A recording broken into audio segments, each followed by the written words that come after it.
Hi, I'm Pat Williams, and this is another edition of Your Health Matters with Dr. Benjamin Bryant, who's Chief of Staff and General Surgeon at Conneaut Medical Center here in Conneaut.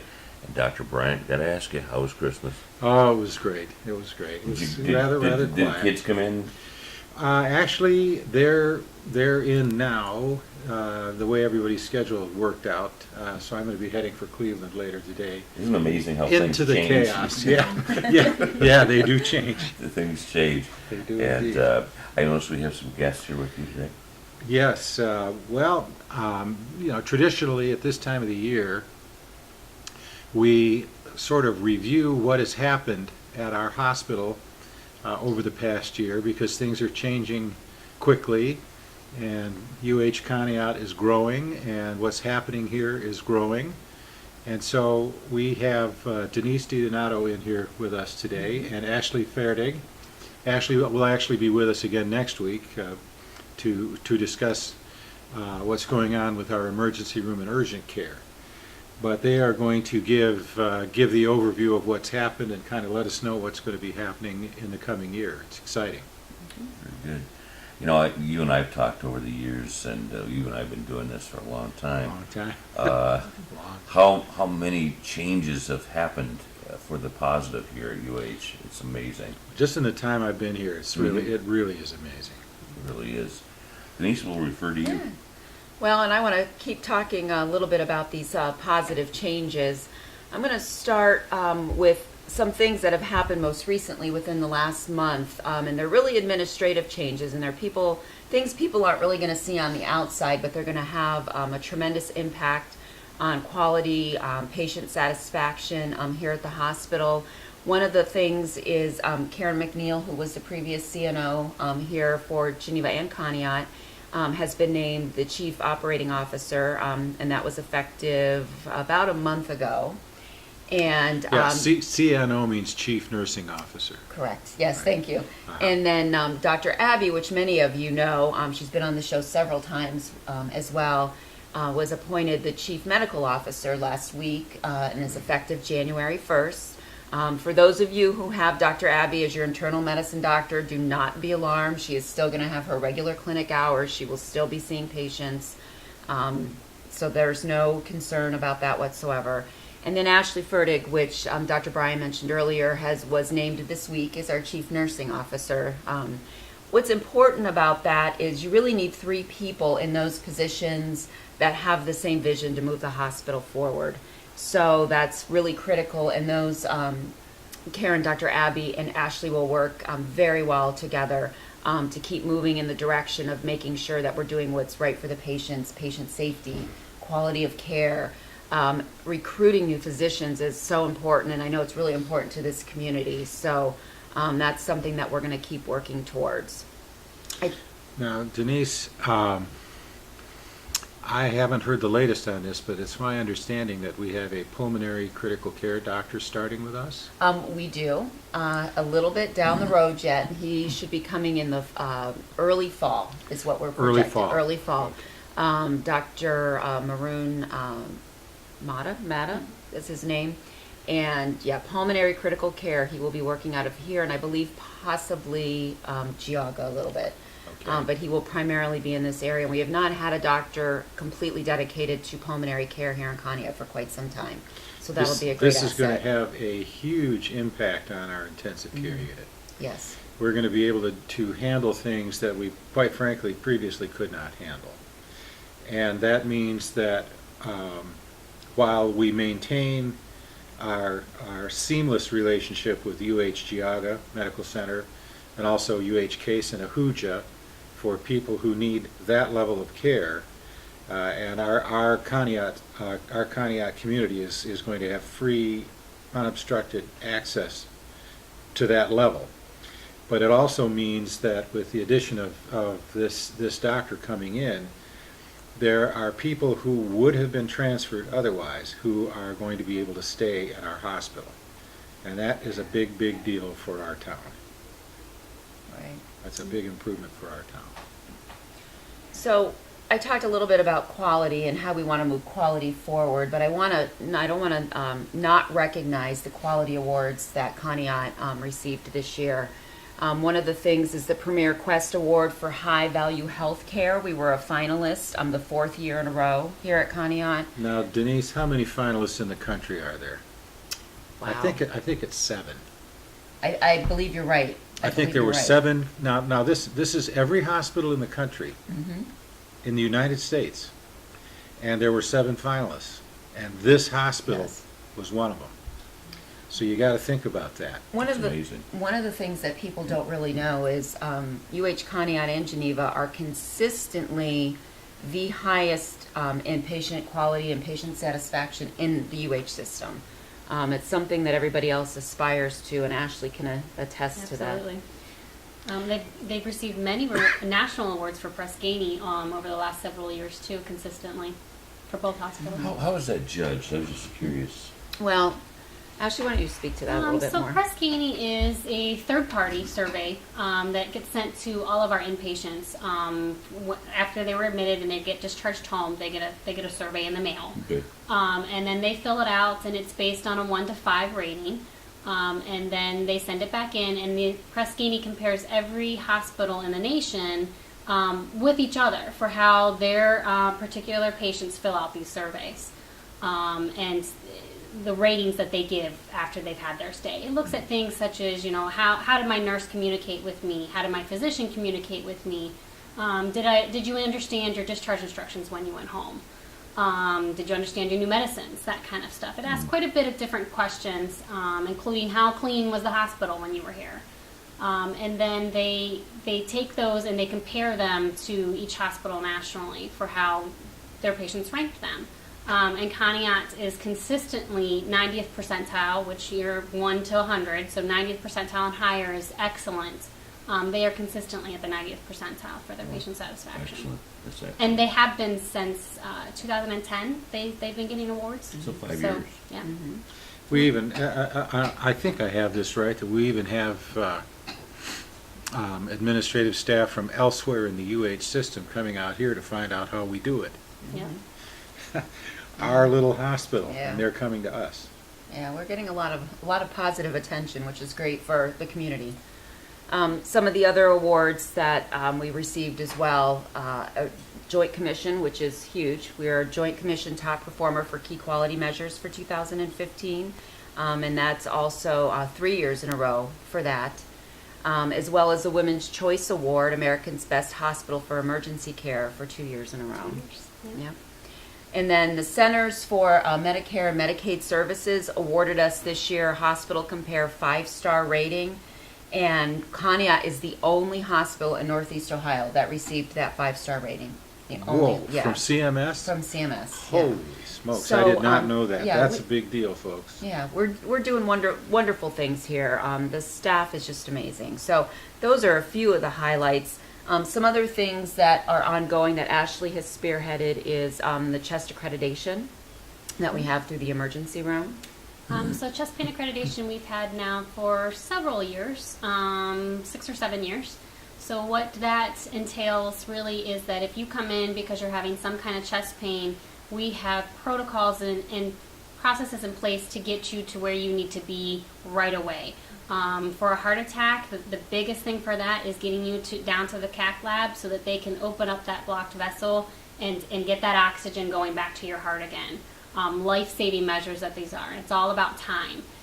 So the ER has worked seamlessly for the last 6 or 7 years on a process that really, if this is the urgent care that you need and you need to be somewhere downtown, from the time that you come to our doors to the time you leave and on your way to Cleveland, our goal is 30 minutes.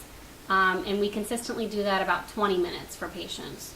And then the goal is to get downtown to the cath lab within 120 minutes, and we consistently meet that too. So very, very positive outcomes. Our community, I want to say there's been about 5 saves in the last 2 years, which is just phenomenal. And that is where, thanks to our EMS in our community, our hospital staff, people's where their heart actually stopped beating, and the ER staff worked and got them back, and they are doing fantastic today.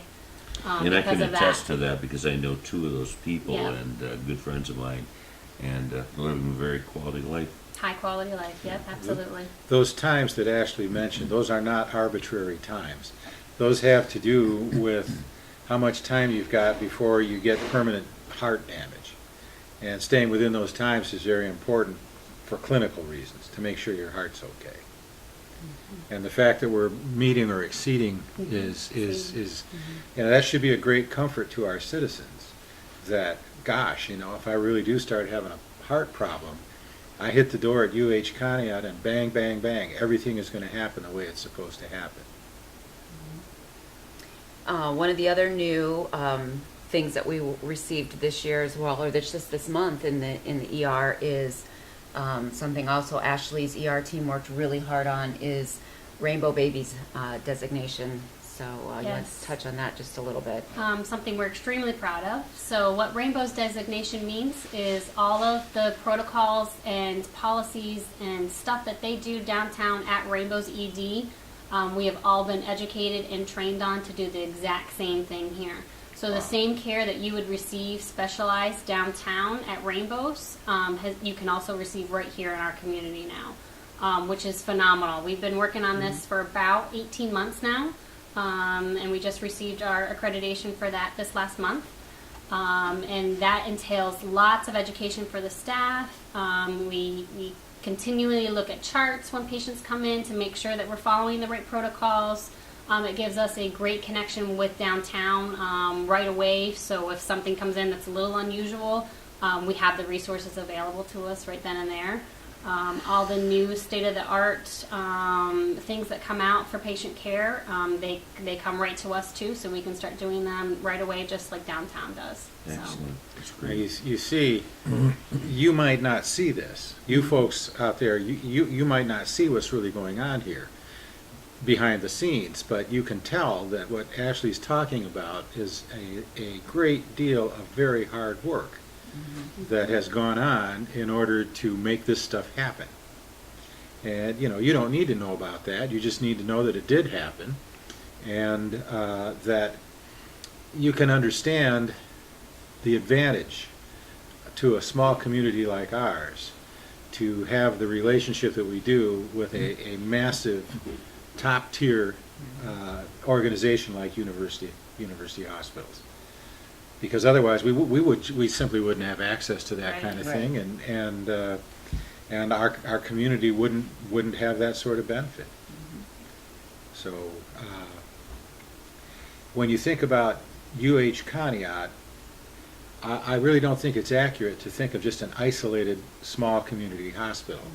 It really is a point that is directly connected to a massive first-line center, top-tier center in the country. And with that as well gives us an opportunity to recruit some of the best physicians. We have the same team of high-level doctors who are doing recruitment for CASE, are also doing recruitment for our hospitals as well. So I wanted to touch on some of the new physician additions that we've had in the last year that have really enhanced what we're able to offer the community. Dr. Jessica Milliman is a podiatrist for UH to the area. She started somewhere back in, I believe it was August. She is here in Conneaut on Thursdays, but she is also in Geneva on Mondays. Excuse me, she is in Geneva, on Mondays, and then in Ashtabula on Tuesdays and Wednesdays. So she comes out here, say there's a patient that's admitted on a Monday and they're here and they really need to have her come in for a consult. She really is specializing a lot in wound care. So if they, need her to come in after she's done seeing her patients in Geneva on Monday, she'll swing out here and come and see patients that are needed to be seen here. Interview with her. Yeah, Dr. Yes, she's been on here. She's been Yeah. on here, and she's coming back again in the spring. And I can tell you that I've had some patients in common with her, and what the patients are telling me, I don't know, I suppose I can say this on the air, but I had a patient in the office, just a couple days ago, who had an encounter with another podiatrist at another place. Let's just leave it at that. Okay, and there were some problems, and so she went to see Dr. Milliman and just said, I couldn't believe it. I couldn't believe how nice she was. I couldn't believe how thorough she was. Now I really feel like I'm on the right track. And so she's just moving all of her care and all of her family's care to Dr. Milliman. Excellent. So that's the kind of encounters that she's having with patients. That's great. And that speaks a lot to the type of physician that we're looking for, too, in the system. We've got such a high standard in quality and patient satisfaction. All of the new physicians that we're recruiting, whether they come from another system or whether they're coming out of residency, we go back and we look at their patient satisfaction scores. We look at what previous patients are saying about them and decide, are they the right fit for this community? Are they the right fit for what we're doing? And I think you'll see that in the new doctors we're bringing on. Another one that you've had on here is Dr. Perry Alwer. Yep. He was here last couple weeks ago. Yep, Actually. he is our new GI doctor. He is also here on Thursdays, but he is in Geneva Monday through Wednesday too. He another great physician with a fabulous disposition. We've heard really good things about his care. The staff in the OR that works with him on his procedures have said he's really top notch. So we're really fortunate to have him. Dr. Kumar, who is an internal medicine He's physician. been on a couple He's times. been on too. Yep. He'll be back as yeah, well. He'll be back. Dr. Kumar, who is internal medicine and practice with Dr. Abby, also sees patients here in the hospital. He will admit and he will visit patients that are here as well. So another great addition. And he is in Conneaut full time at Conneaut Primary Care. So he really. I had a talk with him during the recruitment process. Yeah. And I just wanted to know for myself. I mean, I'm not telling anybody anything they don't already know, that we have had in the past some issues as far as doctors coming here and people liking them and then having them leave. All right, and I addressed that point blank with Dr. Kumar. And bottom line, he loves the town. He loves the community. This is exactly the kind of setting that he would choose. And it's his intention to stay here for the duration of his career, which is going to be a long time. So I think he's solid, and I think he's going to be here. Yeah. And he lives in the area, which is great. It's very easy for him to get out here should something come up and there's an emergency, he needs to get out here. He is here frequently. Yes, he is. And then I know one of the gaps in the care that we keep hearing from a lot of the people is pain management. We've struggled to find, again, the right fit for the community, but I just wanted to mention right now we do have Dr. Lisa Brown, who's out of Geauga. She does come 2 Mondays out of the month to care for pain management. But that is definitely an area we are diligently working on recruiting a physician. Any new? Every day anything new on that? recruiting on that Yeah. one. Anything new on that? Have you heard anything new on that, Dr. Bryan? No, I know, but I know Yeah. I know how seriously they're taking it. Yeah. We hear you. We know that Yeah. this is something that the community needs, and UH is working very hard to try to get the right person in Right. here. Right. So those are some of the new physician additions that have happened throughout this year, just here in Conneaut, that are very positive.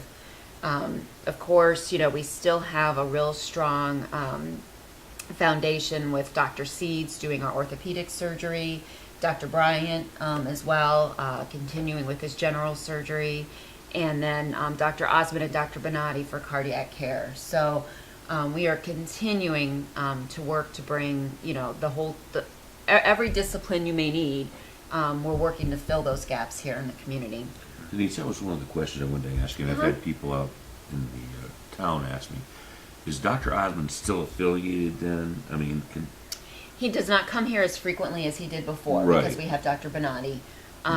Dr. Osmond is here Once a month. Yeah, First once- Monday of the month, I believe. it is Okay, that he's okay. here. Yeah, so he does still come out here. He does still see patients in Geneva as well. Yes, and Um, he is also our chest pain that we were talking about. He's our medical director for that, so we do have a constant contact with Okay. him. Yeah. okay. Yeah. Okay, thank you. Folks, he is available. You might Yes, have to wait a little absolutely. bit, but he definitely is available. Yeah. I had a patient earlier this week who needed to see him specifically because of certain specialized things that he does, and you know, we get him right in to see him. So. Yeah. Yeah, no issues there. And then Dr. Bryant already mentioned kind of on the horizon for physician recruitment, he mentioned the pulmonary critical care doctor. I've touched on pain management. We are also looking for a family practice doctor. Hopefully she'll be starting sometime in the late summer, early fall over with Dr. Abby. Oh, really? Yeah, Dr. Abby and Dr. Kumar. So, you know, That's- I know. That's music to our Yeah, ears. definitely. And, you know, a lot of people don't realize a family medicine doctor can treat infants all the way up to, you know, it's limitless. The age is Right. limitless. So you Right. can take your entire family to a family practice doctor. One of the benefits of that, obviously, is that physician knows your entire family history and knows what to watch out for. We're fortunate in a lot of our, I know a lot of folks watching live South County. They may have Dr. Howe as their family practice doctor, and he's still in Jefferson doing a phenomenal job. He sees patients up here in Conneaut as well. So, you know, if they're in the hospital. So he's another, he hasn't been on the show in a while. No, he We'll have to hasn't. get him on. Yeah, well, if his schedule permits, know. we try to get him. Yeah. And he will be back. Yeah. He will be back in the first half of the year, definitely. Yeah. And you know, there was an issue when Dr. Patel passed away. Mm-hmm. Okay, he had a huge practice in Ashtabula, and UH went to fairly extraordinary lengths to stabilize that practice, and now we've got doctors in there permanently. Mm-hmm. Could you say a little bit about that? Yeah. Dr. Courtney Barroso is an internal medicine doctor, and she has taken that practice over. And she basically took over a practice that Dr. Patel's practice was very developed. So she's been extremely busy. Dr. Susan Rattay joined the practice in October. She is a family medicine doctor, which I mentioned earlier, and we are working on growing her practice. But those two are located in the Ashtabula Health Center on Lake Avenue, across the street from Rite Aid. It's a great location. One of the nice things is about being in that health center as well is we have diagnostic and lab in there. So if those two doctors order, you know, some type of follow-up work, they want to see, you know, whether it be a CT or lab work or X-ray ultrasound, they can send them right across the hall and have immediate results to them. But those two ladies are really dedicated to the area as well and growing that practice. So Dr. Rattay is taking, they're both taking new patients, but Dr. Barroso is really busy, so they're kind of going, they're assessing what new patients come into the practice and decide if it's better suited for Dr. Barroso or it's better suited for Dr. Rattay. But that is a growing practice out there. The point is that the capability is there, and the schedule is open. New patients can go Yeah. in to see them, and know that first of all they are part of the UH system, so they're part of our electronic medical record. So if a patient sees one of those doctors and then comes to the emergency room in Conneaut or Geneva, as far as that goes, the doctors here will go in and see everything that's gone on with them immediately. See what testing's been done, see what their doctors are thinking, and that's a huge advantage to patients. And I think, if I'm not mistaken, the urgent care is in that same facility, Correct. isn't it? Yeah. The Ashtabula Urgent Care under Ashley's advice, or growing, has been there about a year now. Just a little over a year. Just a little over a year. How many- Celebrated our 1 year. Yeah, and that's been doing phenomenal. How many patients? Fantastic. We average about probably 27 patients a day, which is really good. Gosh, wow. Yeah, a lot Yeah. of patients that don't have family for doctors, so we are, engaging them into our system too for that to have all one connection, which is great. We're connected right to the ER too, so if something's a little bit more complex than what we can do in the urgent care, we have all of the systems of the ER that we can refer them right to, and then the ER knows that they're coming. So it's Actually, good can you communication. explain what urgent care? That's kind of like for colds and Correct. the minor things. Right. Right. So urgent care is more or less symptoms, like you said. You have a cold, you have a sore throat. You've had this cough for 3 weeks that you just kind of can't get rid Right. of. You fell and your ankle hurts, or you got a cut and you need some stitches. That kind of thing is what the urgent care can handle. Okay. And again, we're going to talk next week more in depth about the urgent care, but we also have our urgent care here in Conneaut that just opened December 1st. Right now we are operating on the hours of 10 to 6, 5 days a week. So January we will be every Friday through Tuesday. So we'll be closed on Wednesdays and Thursdays. But as of February, we hope to be open 7 days a week for that as well. And extended hours in February too. So We're going to talk about that next week. we're going to talk about that next week. We're gonna more, go into yes, that. I'll but- save my questions. Some depth for next week. One of the things that Dr. Bryant kind of touched on is another thing that happens behind the scenes that patients don't see, but it honestly affects your quality of care, is the electronic systems that UH continues to invest in.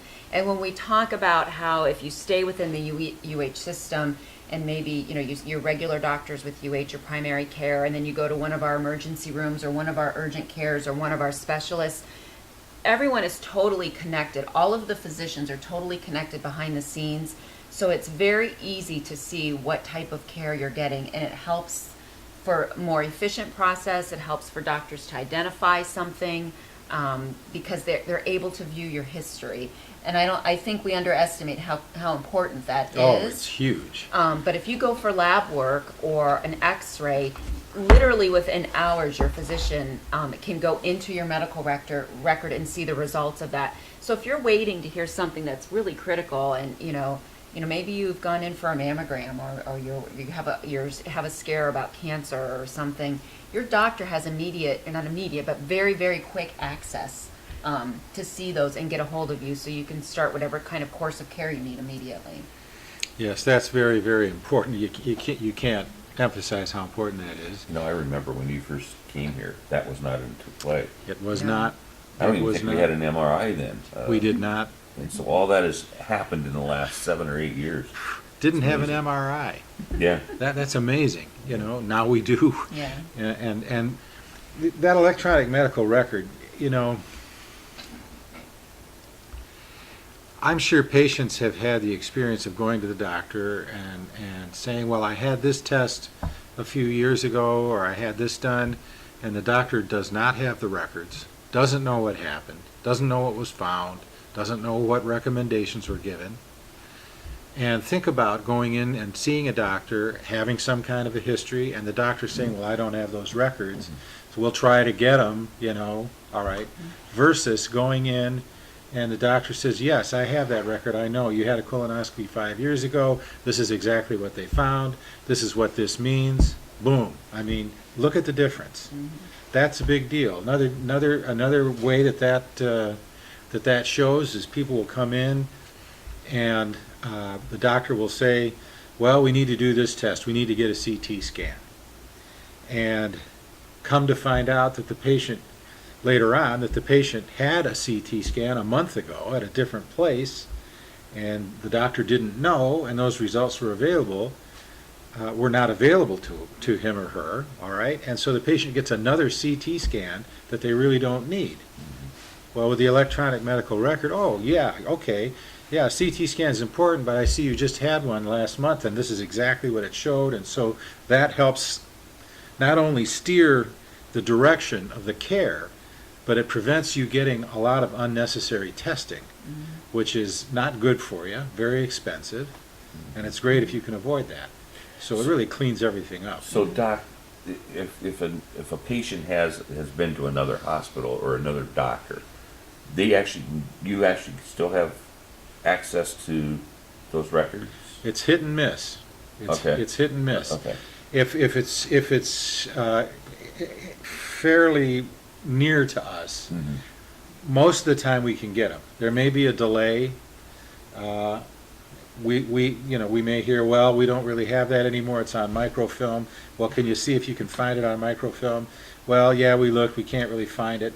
And then sometimes we get it. But it's not a certainty, and there always is a delay. Whereas if you have it immediately at your fingertips, I go into the medical record when I do a note for a patient, and everything that's happened to them is just right there. I can see it, I can see the date, I can see why they got it done. I mean, it's all right there. So, yes, in answer to your question, a lot of times we can get it, not every time, and sometimes, and universally there's a delay in getting it. Okay. A lot of phone calls back and forth and so on. But along those lines too, even in the physician's office, if you're admitted to the hospital, anything that happens in the hospital and then you follow up with your physician a few days later, he can see everything that we did in the hospital. It's That- all connected. Physician's Exactly. office and hospital. Exactly. And that is huge too. One of the things you mentioned was about several years ago, we didn't have an MRI machine. I wanted to bring up, it kind of segues nicely into it. We recently we're still installing, correct? It's not in yet. No, it's in. It's in now. operational, Okay, yeah. it's in an operational. A new CT scan, 64 slice, very top of the line technology. So we were able to get it brand new. I'm very fortunate. We got one in Geneva as well. But the exciting thing with that is through this whole process, we were able to add a CT scanner to Ashtabula as well, to our diagnostic radiology department there, which we did not have before. Yeah, I So- didn't realize that. Gosh, Yeah. that is fantastic. Yeah. So if they go to Dr. Baruso, or they go to Dr. Rattay, or they go to the urgent care, and they need a CT, It's right there. they don't have to schedule it for a few days. Right. They don't have to drive somewhere else. It's right there. Right. Excellent. So that's another new service that we've added here at the I didn't hospital. realize they Yeah. had a CT over there. That's amazing. So a couple of things I wanted to talk about too on community outreach efforts, because I'm also over the community outreach department, so I don't want to avoid that. I don't want to forget anything about that. A lot of what we do in the community, we do free. Many of our lecture series, when we bring physicians out, we speak at the senior forums. We're over at the community, at the Conneaut Human Resource Center on a regular basis. We host things at the hospital. Just in 2015 alone, we have spent close to $90,000 in providing free service and free education out there in the community. We're very, very proud of that. We're very fortunate that we're able to do that. So we are going to continue with a lot of the programs that we're doing into 2016, but you're going to start seeing a lot of new programs added. One of the ones I want to mention is, and it fits in well, this program is called Health Matters. Well, the system is also rolling out a monthly program called Health Matters. And what it's going to be is the second Wednesday of every month, from 6 to 7:30 in the evening here in the hospital, we will be hosting a different topic. And we will have physicians, other medical experts, speaking to different topics that have been pre-decided by the system, and it will be every community hospital will be doing them. So this will start on Wednesday, January 13th, and the first topic will be Heart Health Part 1, Nutrition and Mindful Eating. So our dietitian on staff, Danielle, will be in here talking about healthful eating. Kind of fits in well. In January, everybody makes their New Year's resolutions, and a lot of them is to eat healthier. So she will be working on creating a heart healthy meal. Everybody who attends that evening will get some samples, and we'll share some recipes. But that's going to be the first in the series. And then subsequently, every month after that, the second Wednesday of the month from 6 to 7:30, we will be hosting it here in the hospital. I'm not sure off the top of my head if it will be located here in WH or in the boardroom, or if we will be downstairs in WH Brown. Reservations are necessary to schedule. So I'm going to give you a number, and I'll repeat it a couple of times. And it'll, Matt, it'll show, when they're done editing, it'll be Okay. flashing across the screen so people can see it. Okay. So if you would like to reserve a space for any of the lecture series for the whole year, the number to call will be 216-767-8435 between 9 a.m. and 5 p.m. Monday through Friday. The phone will be manned, and you can schedule your reservation. And again, it'll be the second Wednesday of every month from 6 to 7:30 here in the hospital. Different topics every month. We'll be talking about healthy lungs, cardiac, orthopedic care, a lot of different things. So I'm really excited that we're able to bring that to the community. That's great. UH will also be celebrating 150 years this year. We're going to start kicking that off in May. So start watching for some exciting things to come along those lines as well. Great. That's great. Have you heard exciting stuff about that? I've heard some exciting stuff. That's so Yeah. fun. And then let me think what else. In February, on February 6th, we're going to be hosting a heart and vascular health fair. And actually the whole east side will be doing it together. So it will be out at La Maffa in Mentor. But everybody in this area will receive a postcard and notification on that. It'll be a big event. They usually have about 600 to 900 people attend that, which we'll be hearing from Dr. Osmond and Dr. Bonatti will be guest speakers at that event. And it'll tie in, obviously, February's Heart Healthy Month, so it'll be tying into that. So we'll get information on that as well. Also completely free. We'll be doing a Women's Expo next fall, so you'll get more information on that. And then our Family Health and Safety Day, again, will be in July. It'll be on July 16th. So watch for information on that to come. So we will continue to do a lot out in the community, free of charge, a lot of education and a lot through our community outreach department and through our marketing department to keep folks healthy and keep that top of mind as well. Very good. Excellent stuff. Yeah. Doc, before we go, I got to ask you that question I didn't ask you last time. Very good. One of our viewers out there asked if you would answer the question, if they get a shingle shot, do they possibly have a chance of getting shingles from that shot? There's a long answer and there's a short answer. The short answer is basically no. Okay. And maybe we could just leave it at that. There's a couple of things.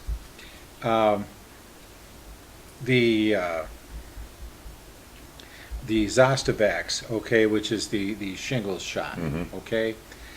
That is a live virus, okay? It's what's called an attenuated virus, which means it looks enough like the virus that it's going to alert your immune system, so your immune system gets keyed up and can fight it off.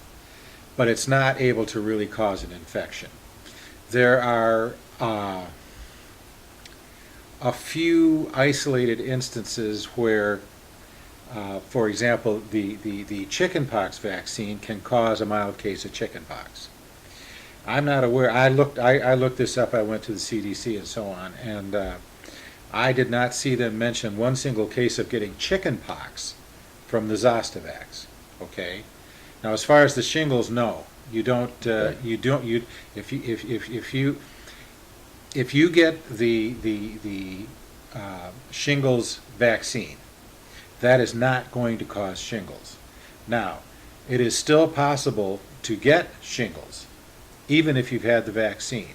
Oh. So people need to understand that the vaccine does not completely prevent shingles in all cases.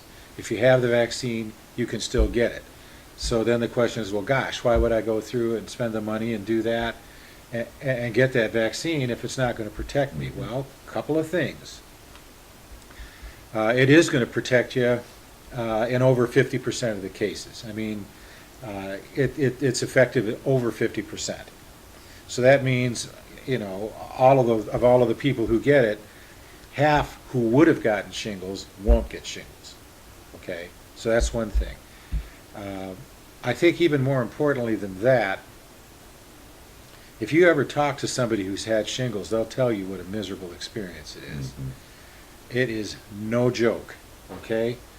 So one of the things that the vaccine does is it decreases the intensity of a shingles episode, and it decreases the length of time that you have it, because it can drag on and on and on. So even if you get it, it's not going to be as intense and it's not going to last as long.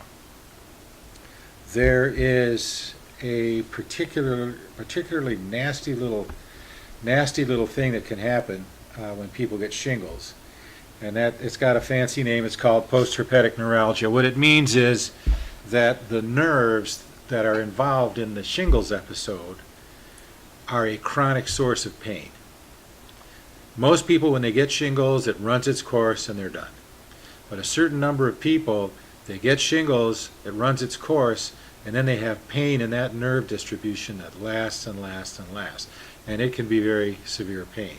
It's really very unpleasant and difficult to treat, okay?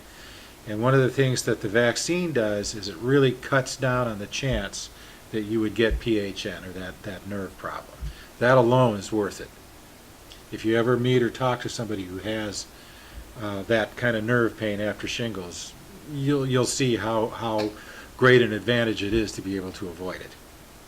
So you have to understand that, yeah, you still could get shingles. The shot is not going to cause it, okay? But you still could get it. But it's not going to be as bad, it's not going to last as long, and you will have significant protection from that nerve problem. So you would suggest that? Absolutely. Absolutely. And the older you get, the more at risk you are for shingles. The incidence of shingles goes up, up, up, up, up as the years go by. Okay. So you say if you're 80 years old, should you still get it? Absolutely. Still there? Yep. Okay. Okay. Great show today. Thank you so much, Denise and Thank you. Ashley. Thank you. Very informative stuff. It looks like greater things are going to be happening here at UH. It's a very dynamic place. It's great. It's really good. And with that, we want to wish everyone out there a very happy new year. Absolutely. From all four of us here. And we'll see you In a week. Okay. Thanks for watching.